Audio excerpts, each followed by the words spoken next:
If you're worried or anxious about your age, then this video is for you. My name is Karl-Rollison, I'm a Harley Street therapist, hypnotherapist and life coach. And if you've got any negatives holding you back in life, stress, anxiety, phobias, whatever it is, then this channel is for you. So if you can subscribe, then I'll know I'm on the right direction and I'll start doing more videos for you. Right.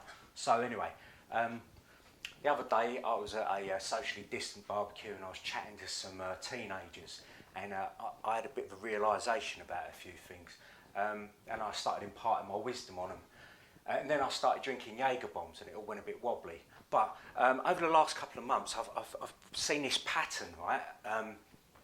So I've been coaching people from 18 to 80, right? And I've realised that everyone's insecure about their age, right? So you've got teenagers, right? 18 to 25, say, and they're, they're treated like kids, but they're still expected to know all the answers and come up with all these, like, solutions for their career and their future and their education, right? Plus they're still fighting with their hormones. So it's a pretty tricky time. And then you've got like 25 to 35, you're expected to have a mortgage and get married and have kids, right? There's all this pressure, friends and family and media, right? Then 35 to 45, right? You're supposed to really be in a management structure. You're supposed to be a high flyer, have a big car, big mortgage, married with kids, right?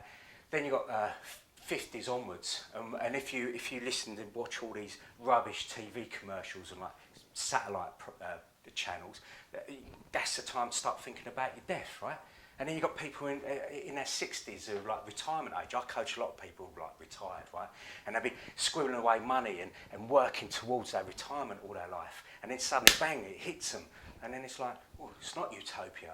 This is not what I promised. It's like any other achievement. You're working towards something and suddenly you're there and it's like, well, where's the magic? Where's your shaft of light? Where's all the fanfare, right?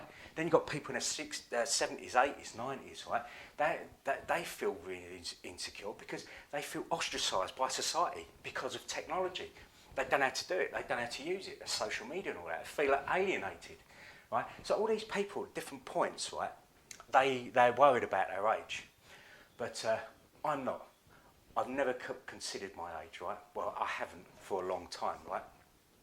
So my parents are both working class, right? I went to a council estate school. In fact, I was the poorest kid in a council estate school, right? And I worked my way into the flagship office of the biggest investment bank in the world. And then one day, I turned around to my mum and dad and said, listen guys, I'm jacking my job in to go travelling for a couple of years. They were apoplectic, they couldn't compute it. So while they were on the ropes, I threw in as well, oh, by the way, I'm not going to have kids either, so put that in your pipe, right? So anyway, I realised that my instincts were telling me that this is not what I wanted in life, right? So I resisted against all this pressure from my family and friends and society, and I did my own thing. I listened to my instinct, and the thing is, since I did that, since I tuned into my instinct, I've never thought about age since. It just doesn't even come into my awareness, right? Since I went travelling, since I made this break, right? And the thing is, it's like anything. If you've got like a sport that you do, or a game, maybe like a computer gaming or whatever it is, right? If you see someone who's really good at something, you want to ask them their advice, how they do it, how they're so good at it, right? So it's the same thing with life, right? We've got all these experts that have gone through life, right? And it might sound a bit morbid, but there's deathbed regrets around the world, right? There's all this research done around the world. Do your own research on this about #1 deathbed regrets. And one of the main regrets in life, right, is people on their deathbed saying, I wish I'd lived my own life. I wish I hadn't lived my life for my friends, for my family, for society, right? I wish I'd done my own thing. That's the #1 regret. Do your own research. So what I'm saying to you is, right, if you just do what's true to your heart, right? Listen to your instinct.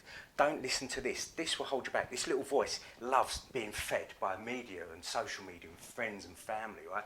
This will keep you back. This will hold you back. It's always chipping away at you. this feeling, this warm feeling that you get, this feeling in your stomach, right, that stops you getting in that car, that stops you going down that alleyway. That's the thing you should be tuning into, right? Instincts are a feeling, right? It's not a voice, it's a feeling. So you've got to tune into this. When you do, you start making your own decisions about life, right? And that takes you in the right direction. And you're immune to this social conditioning that we're expected to have. And what that does, that takes away the should conditioning, right? We've got all these shoulds, right? You should be doing this by this age. You should be doing this by this age. You should be doing this by this age. It's your life, right?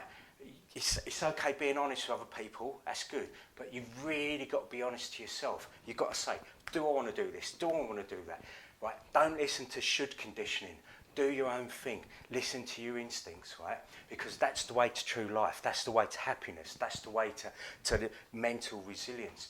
Doing your own thing. As long as you're not hurting anyone and it's not illegal, no one's got a right to tell you anything, right? So live your own life. Tune into your instincts, right? Because you know what? You're never going to have the answers. Whatever you do in life, you're never going to have any answers, right? No one has.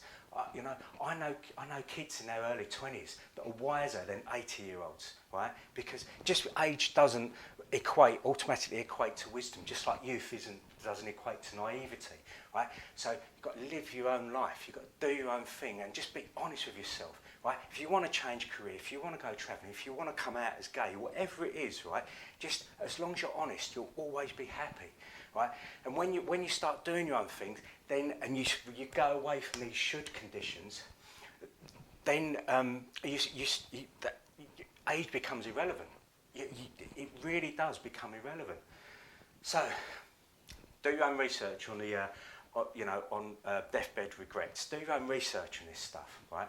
Live your own life. Ignore what anyone else says to you. You can still, love people and pretend you're listening, but you don't have to listen to them. Your life has got nothing to do with anyone else. You're on this planet by yourself. Make your own decision.